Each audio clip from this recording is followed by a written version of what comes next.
really excited to be talking here at the first ever New York PyTorch meetup. I'm here to talk about human protein image classification using PyTorch and fastai. And as I was putting this talk together, I thought a good subtitle might be Beyond Dogs versus Cats. And why is that? You know, if you've gone through any kind of deep learning tutorial, you know dogs versus cats might be the first exercise you try to do. It used to be the first lesson in fastai. So it was this notebook, which is kind of what got me hooked on deep learning to start with. And dogs versus cats is a good example to begin with. Basically, you can set up and solve this problem using fastai. They say in like 3 or 4 lines of code, you get up to 99% accuracy in a couple minutes, and you're like, wow, like deep learning is great. This is really fast. This is awesome, and it got me excited. That's kind of how I got hooked. But the problem is, you know, this is kind of your basic architecture, right? You've got this basic CNN. You're using some things like convolutional layers, pooling layers, and then you have this kind of fully connected section. And if you're not super familiar with this material, that's okay. I'm not going to go super in depth with this in this talk, but there's a ton of resources out there to learn this. And the problem is that sometimes this is not quite enough. So it's not enough to have kind of this basic approach to solving a problem. What happens when you start interacting with real data? And I say real data because I'm talking about a Kaggle competition. So like the truth is it's still pretty curated, it's still cleaner than what you might see in the actual real world. So we're going to say this is like a real-ish data situation. Basically, a situation in which the data wasn't picked to demonstrate how easy it is to use the tools. You might have to start diving a little bit deeper. Basically, what happens when dogs versus cats doesn't cut it anymore, when you have to kind of push beyond this first lesson, this first tutorial you might have gone through. Before I get too far in, I want to introduce myself. I work as a backend engineer on the data team at Compass. Shout out, we are hiring on data and building up our machine learning capabilities as well. So if you're interested, definitely come talk to me. By day, I get to use what's starting to be kind of standard tools around data processing in Python. So Python, Spark, Kafka, Airflow. But I'm not here to talk about what I do at work. I'm here to talk about a topic that has really hooked me for the last couple years, which is deep learning. So I first encountered the fastai material kind of in the summer of 2017. Was really excited to be able to be an international fellow and follow kind of the course live in spring 2018. Made a couple contributions to the fastai library, to PyTorch. Had an opportunity to speak last year kind of about deep learning and how software engineers can get started doing deep learning with these tools. And I also tweet like way too much. So that's my Twitter. If you have any questions after, or if you get any good pictures of me up here, that's where to send them. And so specifically what I'm here to talk about is this Kaggle competition. So this human protein atlas image classification. And this was how I finished this competition. I ended up 151st out of over 2,000 teams. So I ended up in the top 7%, which put me in the bronze medal range.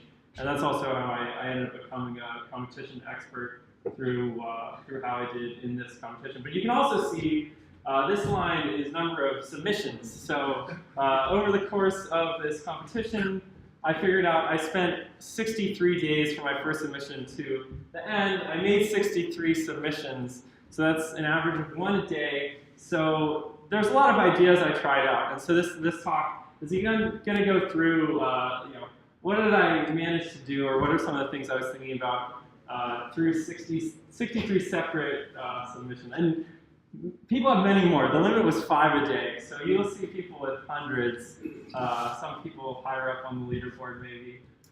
So the way I want to think about this, basically, this is we'll say an oversimplified model of what a machine learning problem can be. So your inputs, then you have your models, which are going to interact with some kind of loss function to do the training of the model. Then we have to perform some kind of post-processing or thresholding to turn it from the numbers, the raw numbers we get from the model, into kind of ones and zeros. Like what is the prediction, what is not. In this case, we end up with the outputs. And the reason why I think this model helps is because in this case, the inputs changed and the outputs changed. So compared to kind of a basic classification task, or specifically compared to, say, dogs versus cats, a binary classification, we have pretty different inputs and we have pretty different kind of shape of the outputs, and that's going to inform basically changes we have to make to this whole structure. So specifically, what was different in this challenge versus, say, your basic dogs versus cats? In terms of the inputs, dog versus cats, you get regular JPGs. They're free channel. A lot of models are set up to take that in, handle that. A lot of kind of pre-processing is set up to handle images in that form. And also, dogs versus cats, usually you'll get an even class distribution. So you'll have, I think in the Kaggle dogs versus cats, there's 25,000 images. It's going to be roughly 50-50 dogs, cats. In the case of the human protein challenge, a couple kind of early problems. One, it's not one image. You actually ended up getting 4 separate PNGs per example. So basically 4 channels, red, green, blue, and yellow, and they're each stored in separate files. And you also have a wildly uneven class distribution, which I'll talk about later. In terms of the outputs, dogs versus cats are expected to predict a single binary class often. So you have a single output node that's going to predict between 0 and 1. And also a single label per image. Every image is a dog or a cat. I guess you could think of a situation where it would be both, but in terms of most of the time you're tackling this problem, you're thinking dog or cat.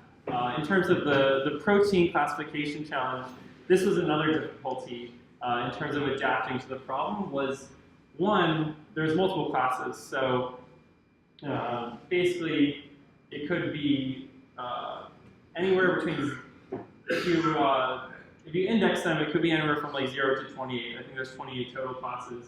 And the other problem is that it's multi-label, and this is like another wrinkle, is not only could it be any one of these 28 classes, but any one image could also be multiple of them. And so this introduces, again, like a couple wrinkles to your standard classification setup. So to go more in depth, like I said, my first problem when I was tackling this challenge is how do I even read this data, right? Like a lot of times when you have images, you're using some kind of library that at least will get your input for you, and then you kind of go from there. In this case, out of the box, you couldn't really do that because the files, like I said, look like this. So you've got basically these suffixes, blue, green, red, yellow, 4 images per example. So what can you do? This is kind of what it looked like. So you can imagine these stack on top of each other, and each one represents a different piece of the cell that's being imaged. In this case, it could be multiple cells. So green is the protein, red is microtubules, blue is nucleus, and yellow is a word that I definitely remember from 9th grade biology, which is endoplasmic reticulum. And so stacked together, this is going to represent one example that you're trying to classify. And so basically, in terms of even trying to read this data, I came up with 2 approaches. One, which I used kind of earlier on to kind of get going, and the other one that I used later on because it made things a little bit faster. So the custom open function, this was kind of the whole code. I adapted it from a kernel that was from the previous fastai version. So some things were similar, had to change it up a little bit. Basically, it reads in each image as a single channel. Then it basically, once you read it in, it's a NumPy array. You can do a lot of things to it. So you basically stack them together, and then you kind of wrap them in this. Basically, these are the data structures that fastai wants to wrap around them once you have that image. And so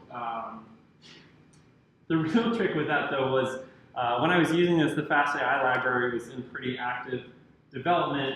So this was my first example, which is like you have this image opening function, and so you want to override this class and set the image opener to your custom function. That worked for a bit, and then all of a sudden one day I updated the library and that all broke, which was a little bit tough because I had already kind of published this code on GitHub. So a lot of people saying, well, it's not running anymore. And so then this is my second solution, which seems really hacky. And I think this is what I got to the end of the competition with, because I was so afraid of updating after that point. But I think there is a better way to do this. I guess two morals here. One is I think there's always some way to find how to thread what you want through your library, whether you're using raw PyTorch, whether you're using fastai or anything. The nice thing about Python is you can kind of fudge it a little bit here. But the other answer is eventually I think the libraries adapt to the use pattern. So if a couple of people report wanting to have a custom way to open images, you end up with some better solution.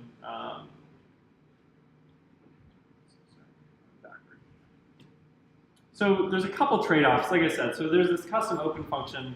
The other one was basically pre-processing them into a 4-layer PNG. So I found out about halfway through the competition that a PNG actually does support 4 layers.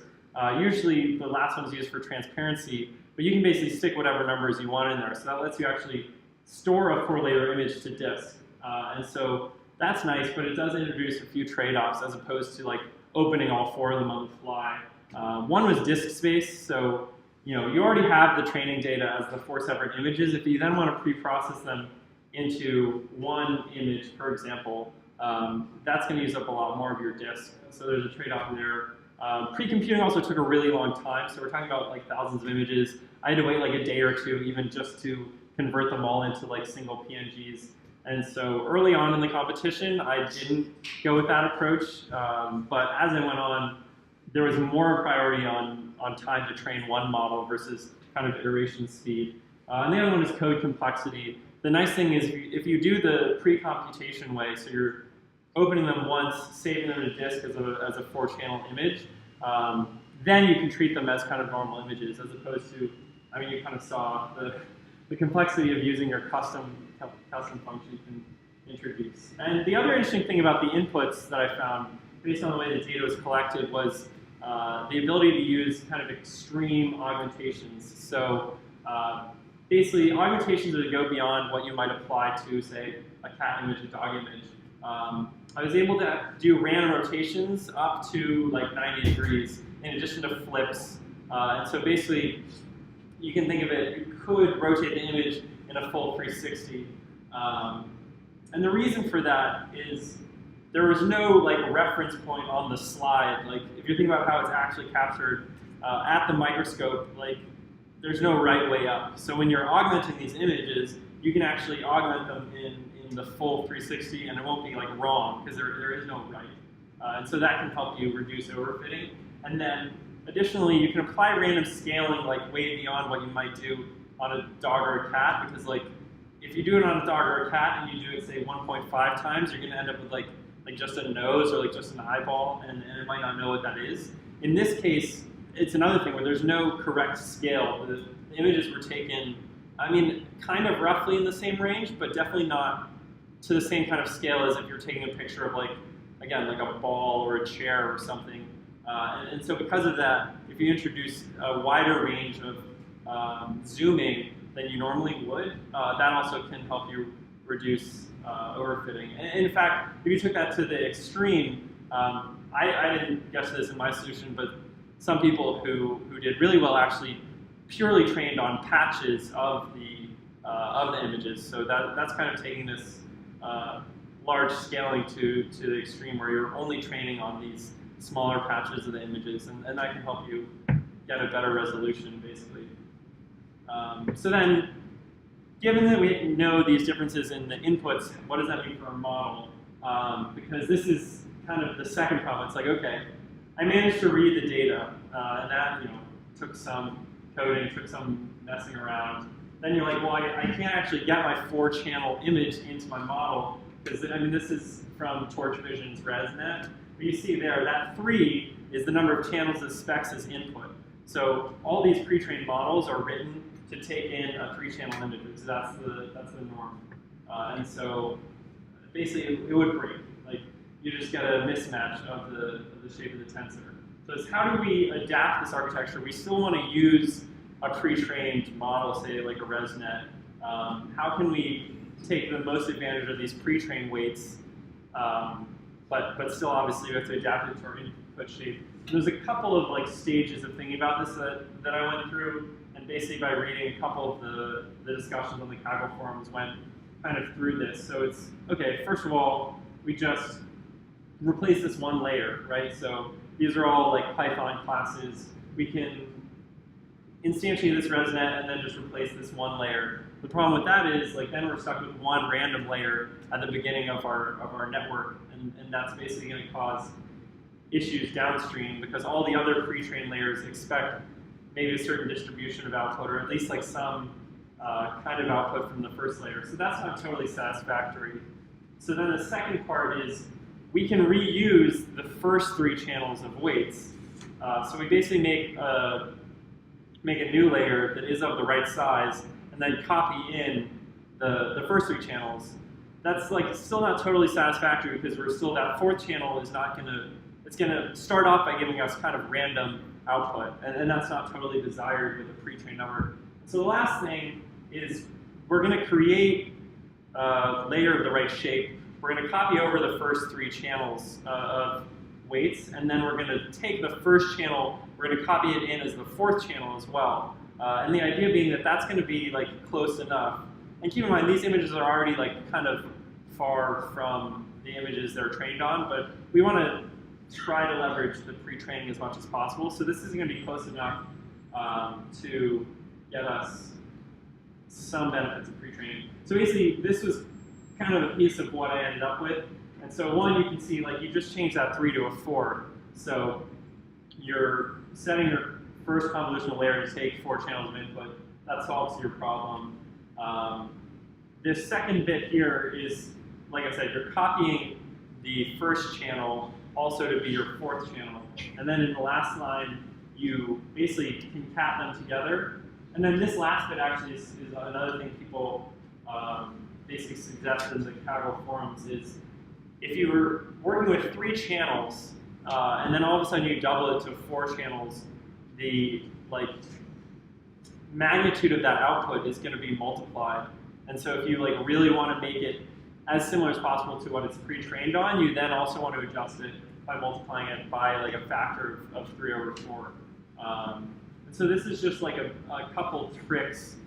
If you have, I mean, this could be extended to even more channels. If you have these kind of weird images that aren't just your standard 3-channel images, you also need to adapt your models in some way. So this is another question I ran into, and I think it's really commonly asked, is what is the best architecture to use? At this point, there's really a ton of convolutional architectures. There's ResNets, there's a bunch of different kinds of ResNets. There's dense nets.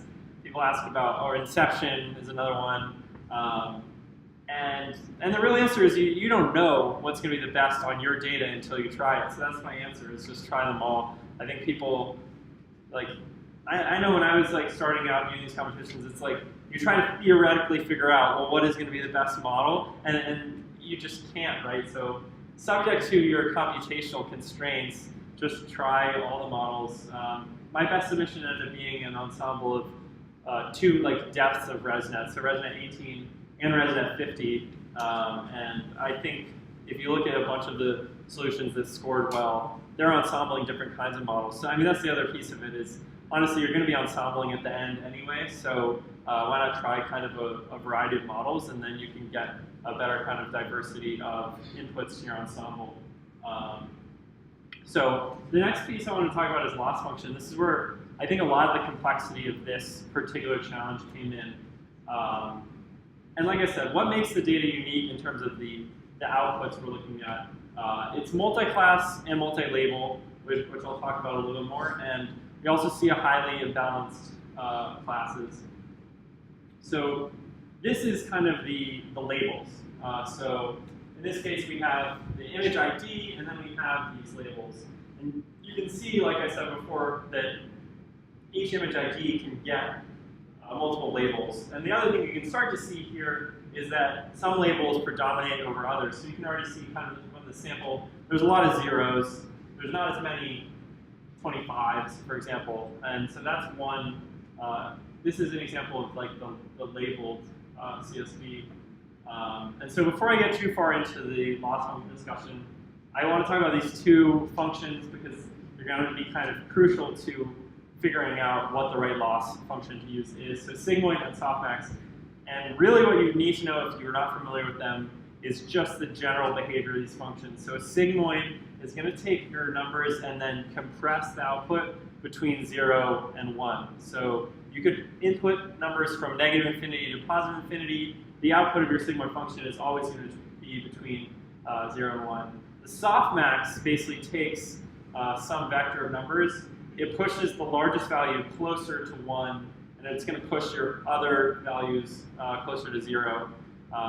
And the reason why it's called a softmax, you can kind of think about it as like taking the max of like a given list of numbers, but in a way that is differentiable. I mean, that's basically the answer, is if you just took the max and you did like 1s and 0s, that wouldn't work as well for these kinds of things. So the softmax is gonna push them kind of the directions they want to go without taking it to an extreme. And so I mean, this is one example. So you can look at these. We have some negative numbers, some positive numbers. And you can see the sigmoid is going to put them all between 0 and 1.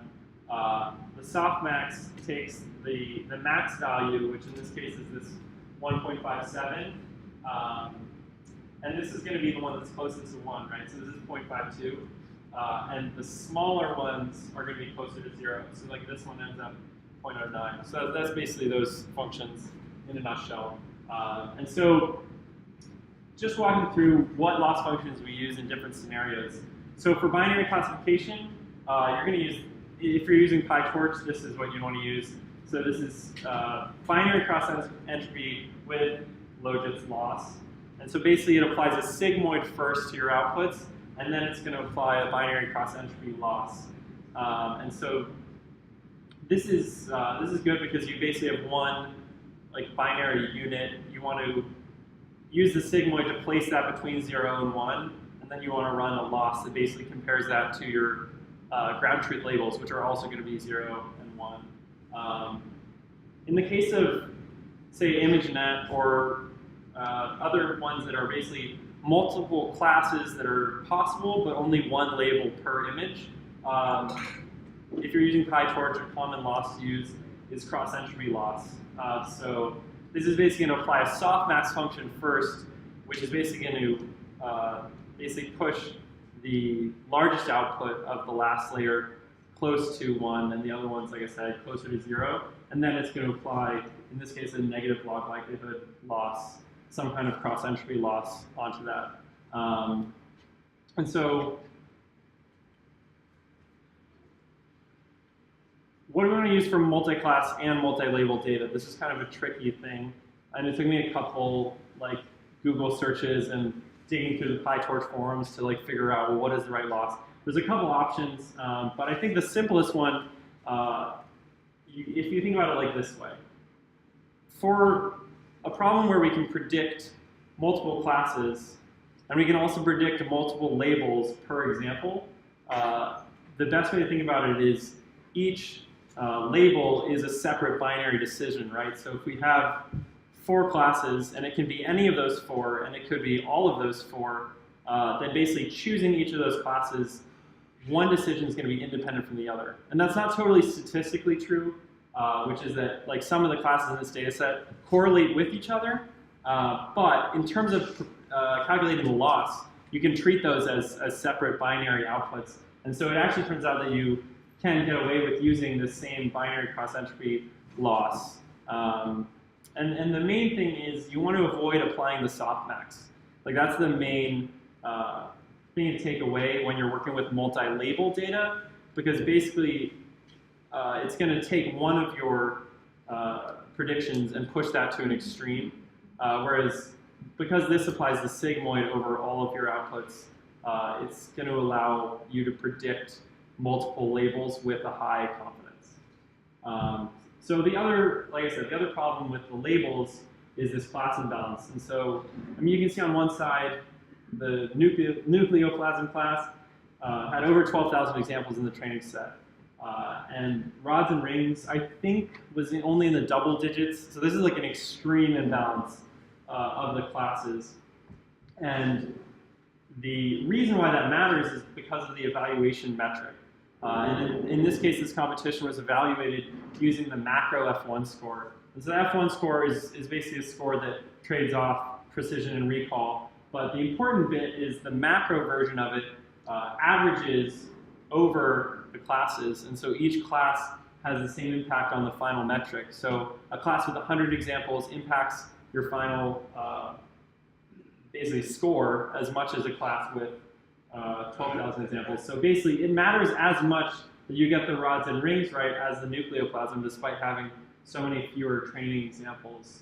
And so a couple ways you can start to basically attack that problem. One is, if you look at this loss function again, the signature includes a weight argument. So you can weight your loss. So this is kind of the first thing you can do is you calculate basically weights for each class to try to rebalance it, and then it will give more weight to your lower represented classes in the loss function in the hopes of giving the model more signal about those.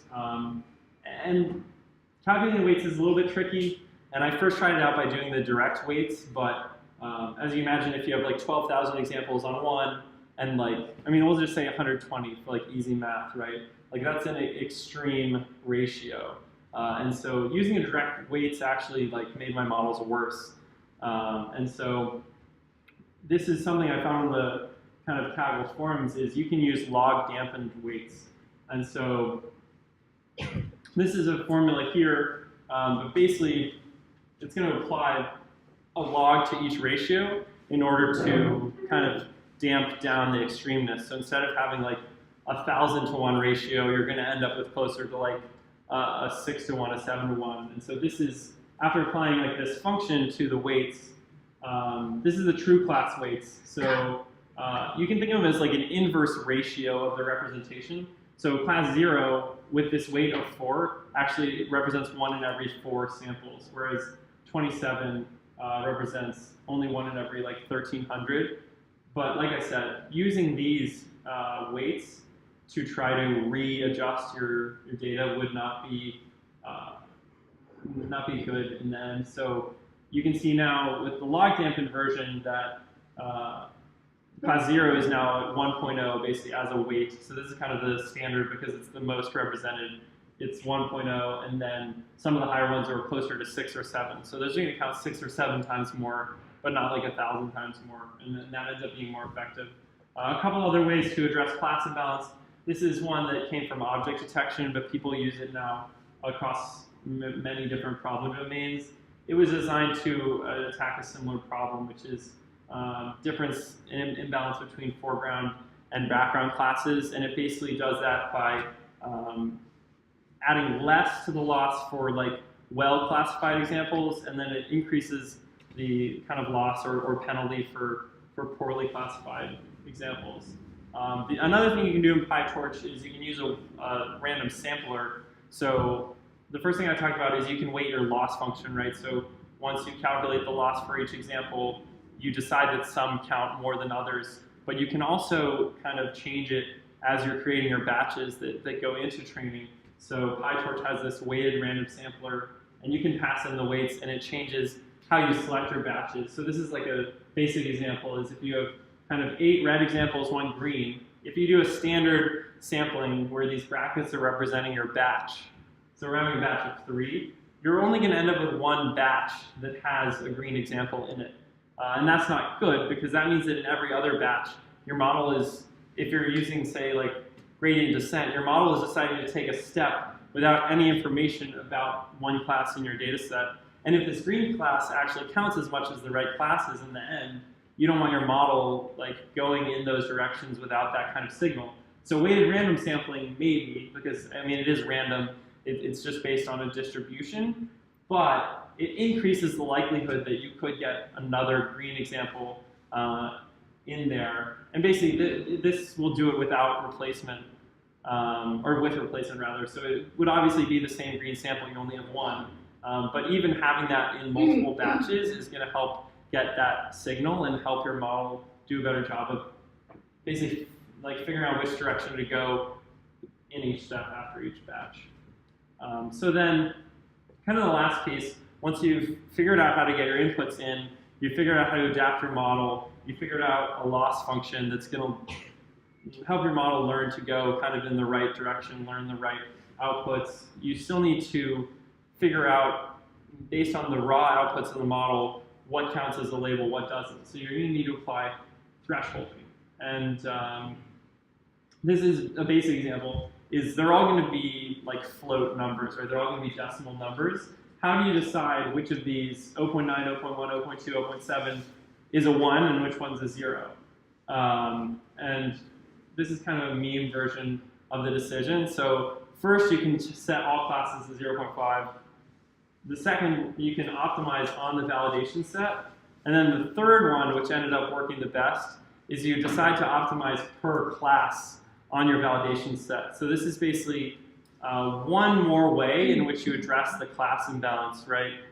So for the classes that are more represented, it's going to be more confident. It's going to make predictions that are closer, say 0.8, 0.9, closer to 1. Whereas the other ones, even when it thinks the example is of that class, for the lower represented class, it still might be closer to 0.4, 0.5 in terms of the raw output. And so by basically optimizing your threshold per class, and this is something that I learned from studying like past competitions. So this Amazon rainforest competition, it was optimizing the F2 metric, but you can apply similar methods where basically you want to solve for the number of variables equal to the number of classes that minimize a metric that you care about. So in this case, well, you want to maximize your F1, so you minimize your negative F1.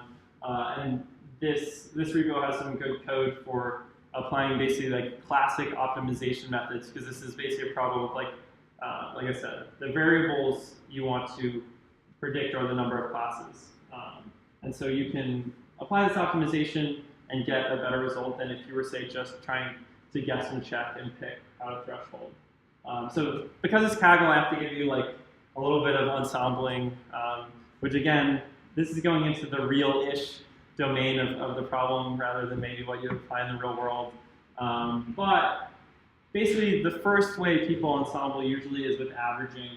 And so let's say you have the output of 3 models for one example with 5 classes. So basically, each model is going to output a list of length 5 of these decimal numbers. So one way to do it is take the average. And you can kind of see the effect, which is like more confident predictions from all the models become even more confident. So the first prediction is 0.86, right?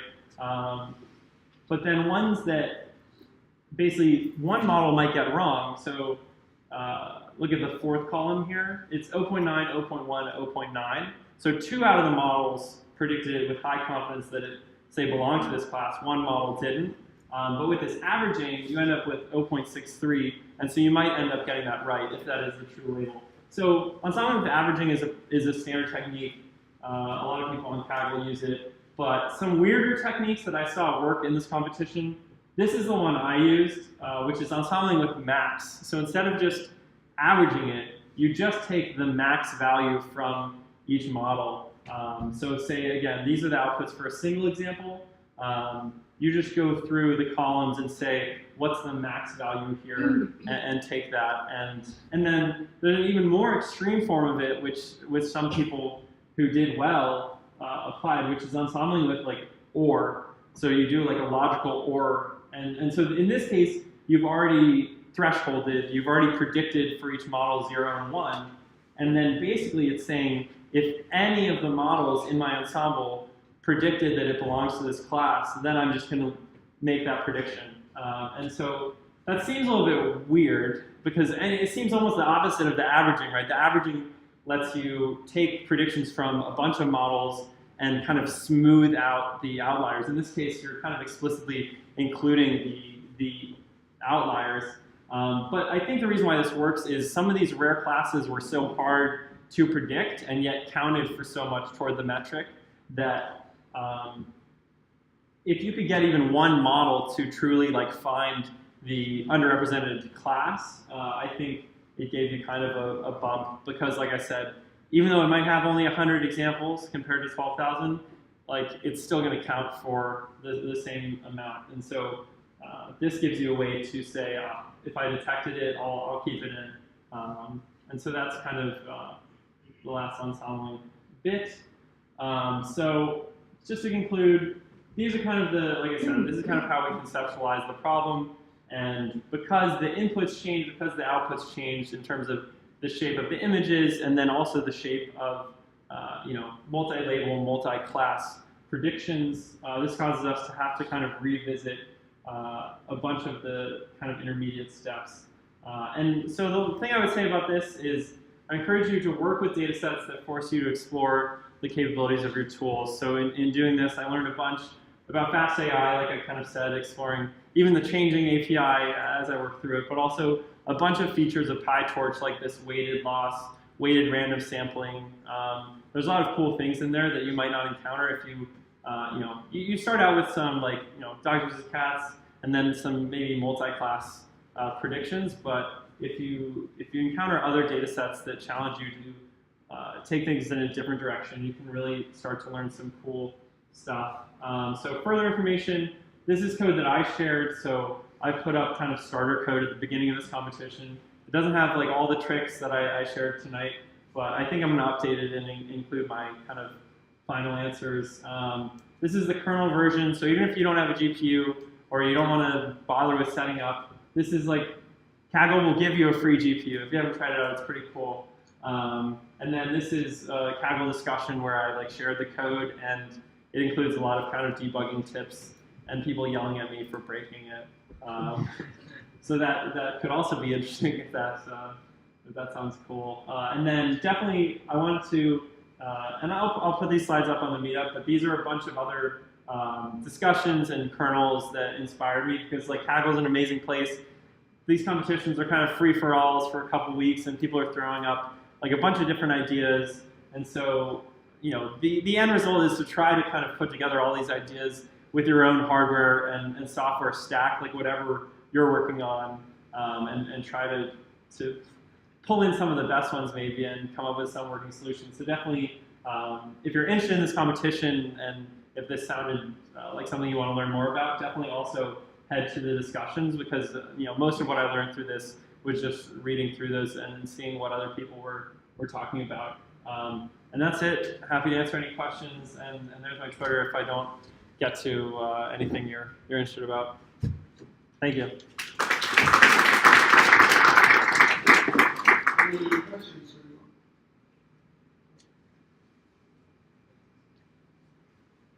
Hey, thanks for a great talk.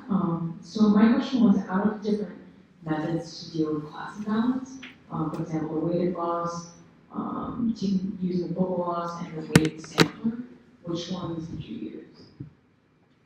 That's a good question. In my final best solution, I used weighted sampling, and that was it. But through the competition, I used focal loss basically. After my very first solution, my second solution was focal loss for a couple weeks. So I mean, I think focal loss is really good, but you also don't want to overdo it. This is I tried out all these different ones, and then I actually I didn't try out the weighted loss. That's the kind of one that I least knew about. But I would say focal loss is great and definitely easier to implement. You can just pull down a PyTorch focal loss and stick it into your model and it works, versus the sampling is going to be a little bit more intensive because you have to calculate the ratios and then maybe tweak how much you dampen them, that kind of stuff. But I would say I definitely used both of those for good solutions. It just happened in the end that my best one was just with the weighted random sampling.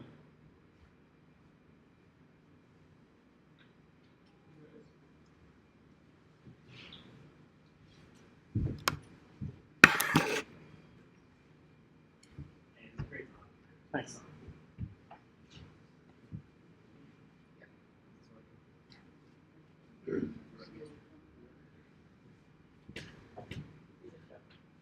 Anyway, can you talk more about the validation, setting the thresholds with the validation set? Okay. Yeah, validation, setting the thresholds with the validation set, and the way you want about doing that. Yeah, sure. I'll talk a little bit more about that. Basically,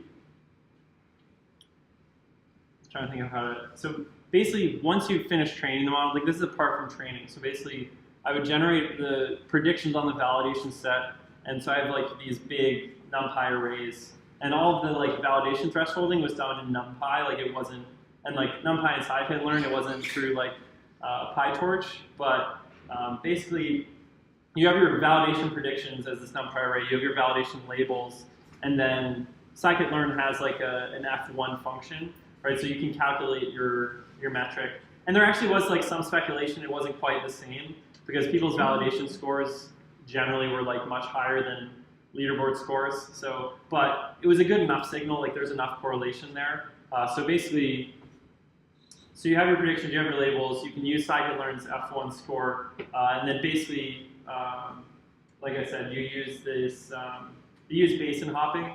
It's like basically a stochastic optimization method. So you're like predicting thresholds for the number of classes. So your actual like thing you're optimizing is this NumPy array of length 28, say, for 28 classes.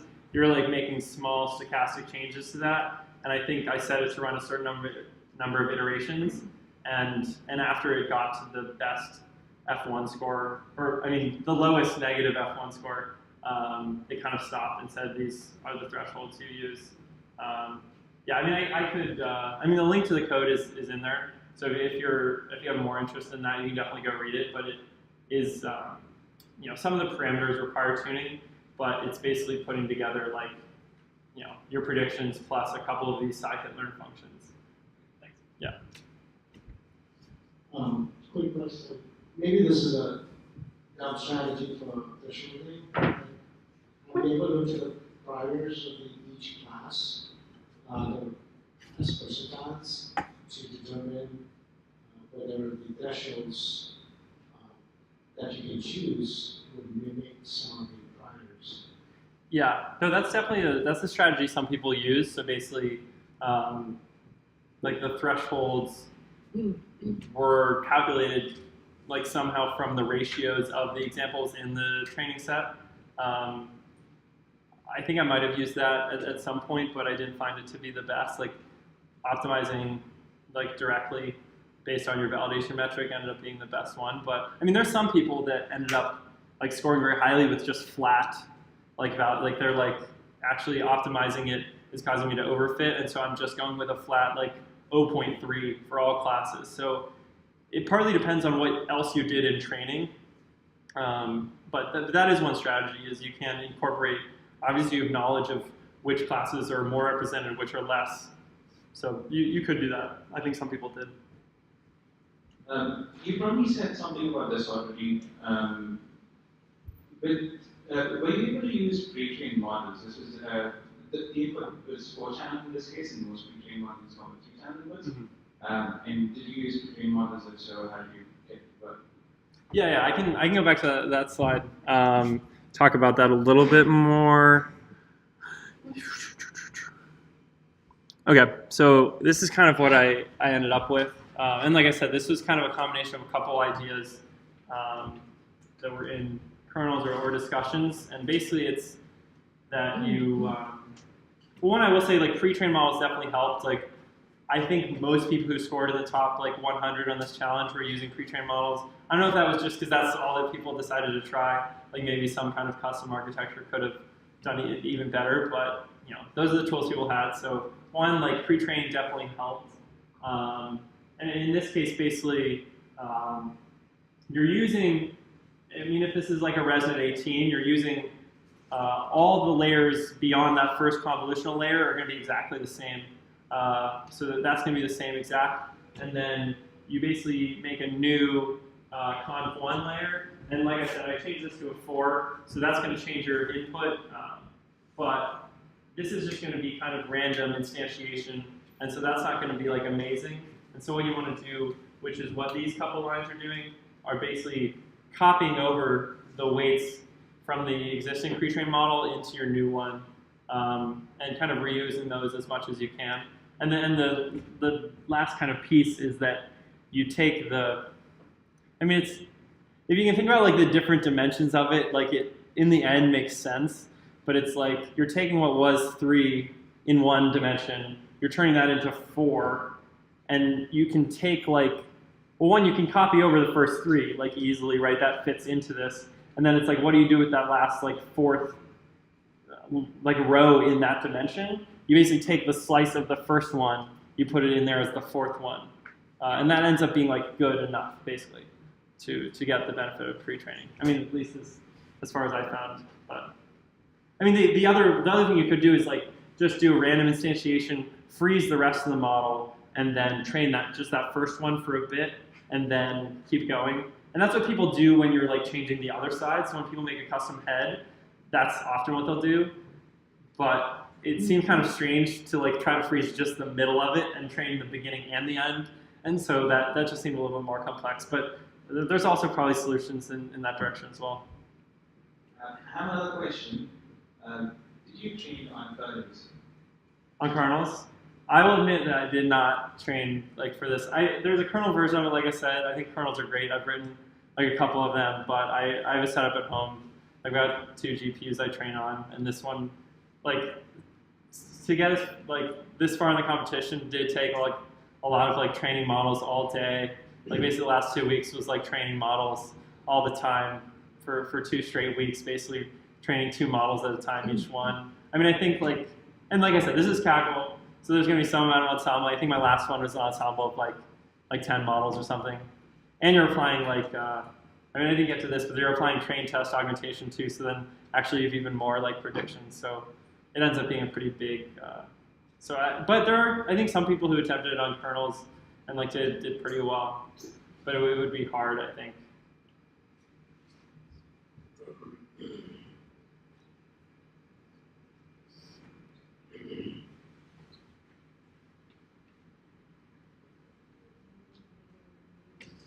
I have a question regarding the multi-label classification part.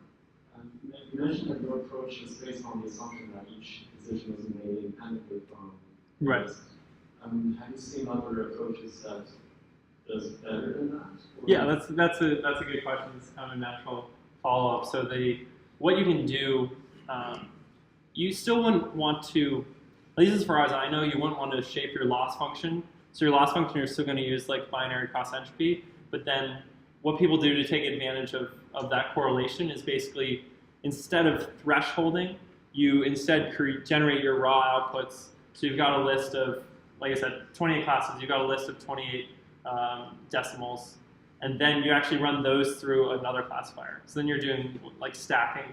And so that classifier can then learn that there's actually correlations between the classes. So people would do like a regression on, like a lasso regression, ridge regression on top of that. And that's actually, I think, what like people who are getting higher and higher scores, that's what the winning solution to like the Amazon one did. And the Amazon rainforest one was also like a multi-label with correlations between labels. So that's what you'd want to do, is basically stack another model on top that in some way takes advantage of those correlations.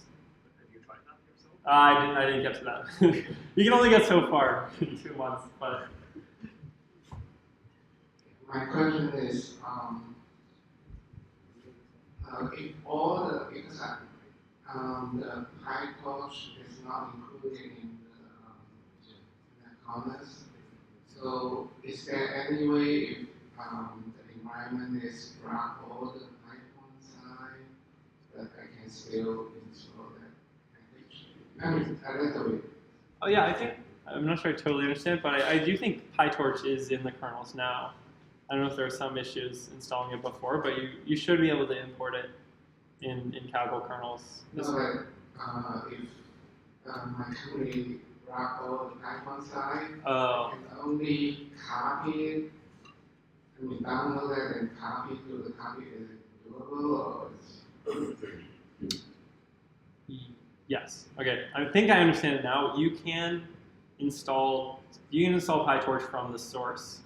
So even if you're blocked from like doing like, well actually no, because you still have to do pip install.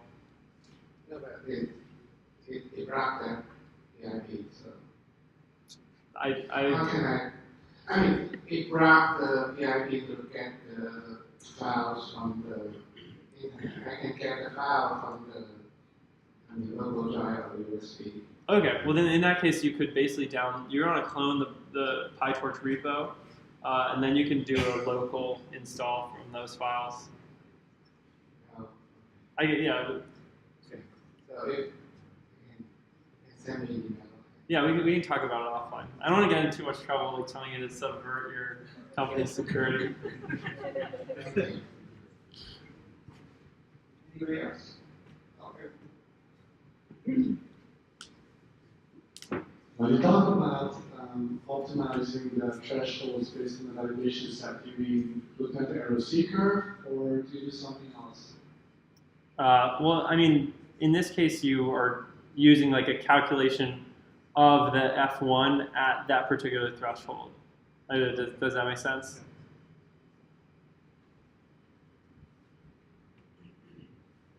Cool. Great, thank you. Thank you very much. Like I said, I'll put the slides up as well in the Medium group. So.